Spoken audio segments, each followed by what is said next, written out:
Hello, hello, tik tik, hello, hello. Ole, với na kan content pati na tan chuan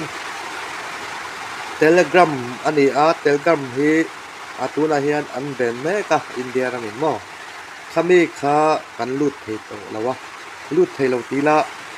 kan la lut thei lo ma sa sivel kan dong thei lo ani. Then an enula connecting ti hi om ta cha ta ni. Emi hi Telegram kia kan change don ani ate kan change sangan ti chuan ka video hi uluk ni lo enanga atir tang atop thlengin ti enanga ti chuan effect hiam mayang ti kha kan kalau soi du le boka in Telegram hi India in tura hi an ben me ka an ben na chan chu ka red vak lawa enga mawang te pan nei thaya kan mang thei to lo ani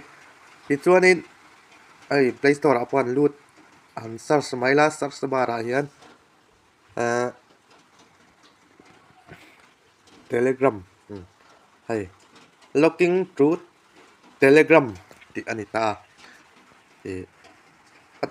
alu thei lo an ben tlat ani chu wangin alu thei le na dan tur karon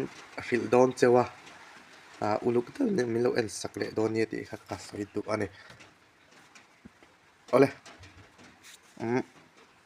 Play Store in ilu tanga search bara in lu tanga ti chuanin VPN ti khai zonga VPN VPN ho wi idu i mang thaya ke chuan first nai kam hang ta han download về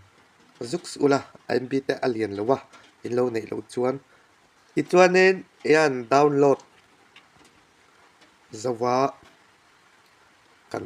open anga in download za to nu khan ti chuanin hemi ninja VPN ka mana hian elo ngai ka elo to ke chu ka lo man to wang kan alam hang lo chuan in lu khan elo ti in siang ngai lo elo mai don nia ti chuanin hei ram thrang flex te lo langa ti chuanin ka chuan Singapore hi ka mang do na kan connect anga vai khat in pen zonga lai hi connecting ti kalanga ti khan ka connect fel ta chi ti chuanin Telegram kan lu khan ama sa kan lu khan connecting in ti ta ni an lut ila ti khan arian rei về đâu lek kan real ula connecting ti kha bo tonga Telegram tin aloin khat tong ti chuan message in thon po ni ula aron thleng thei tong in va man du puna khan VPN kha on ke mai thin tu la ni an ben an hi ma la uzong mo an ben an hli ka chuan